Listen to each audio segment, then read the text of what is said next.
Hello મિત્રો, આજે આપણે બનાવશું વ્હાઈટ કઢી. તો આપણે એટલી સાઇઝ લીધી છે. આપણે જે પ્રમાણે વ્યક્તિ હોય એમ 3 વ્યક્તિની કઢી બનાવશું એટલે એટલી સાઇઝ લીધી છે. આપણે 3 ગ્લાસ લીધી છે. એમાં આપણે 2 ચમચી બેસન લોટ નાખશું.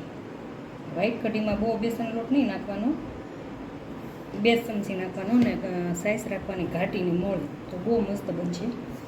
આપણે જીરા રાઈસ, ભાત, વઘારેલા ખીચડી બધા વ્હાઈટ કઢી બહુ મસ્ત લાગે છે.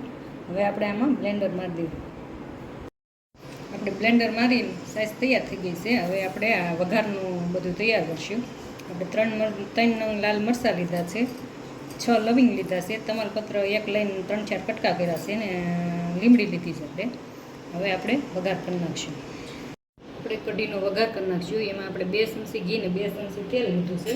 હવે આપણું તેલ આવીને તૈયાર થઈ ગયું છે. એમાં આપણે 1 ચમચી જીરું નાખી દીધું, અડધી ચમચી હિંગ. આપણે રાઈ નહીં નાખવાની, પસંદ હોય તો નાખવાની. આ લાલ મરચાં નાખી દીધા. હવે આપણે લવિંગ નાખી દેવું, તમાલપત્ર નાખ્યા અને લીમડી નાખી દીધી. હવે આપણે આવી રીતના ભેળ કઢીનો વઘાર તો કેટલો મસ્ત બની ગયો છે. હવે એમાં આપણે મસાલા નાખી દેવું સ્વાદ પ્રમાણે. આપણે મીઠું નાખશું, 1 ચમચી નાખું છું અને 5 ચમચી આપણે ખાંડ નાખશું. આ કઢી ગળી હોય તો જ બહુ મસ્ત લાગશે. 4-5 દાળ લીમડીની નાખું છું. અને હવે આપણે આદુ મરચી છે, 5 મરચી ને આદુ છે, કટ કરીને નાખું છું. મરચી તો બહુ તીખું છે, એમ બહુ મસ્ત કઢી લાગશે. મેં તો 5 મરચી નાખી છે. તમને જેટલી સ્વાદમાં પસંદ હોય એટલી નાખવાની. બસ હવે આને આપણે 15 મિનિટ ગરમ થઈને ઉકળવા દેવાની. એટલે આપણે કઢી બનીને તૈયાર.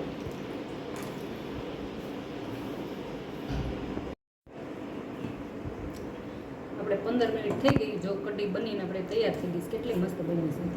હવે આપણે એમાં ધાણા નાખી દઈએ. આ રીતના જીરા રાઈસ, ભાત હારે, દાલ ફ્રાય, ઓલા વઘારેલી ખીચડી હારે, પુલાવ ભાત હારે બહુ મસ્ત ખાવાની મજા આવે છે. જો જોતા જ ખાવાનું મન થઈ જાય એવી કઢી બની છે. પસંદ આવે તો શેર કરજો, લાઈક કરજો, સબસ્ક્રાઈબ કરજો. પસંદ આવી હોય તો મને કોમેન્ટ કરીને બતાવજો. કઢી બનીને તૈયાર.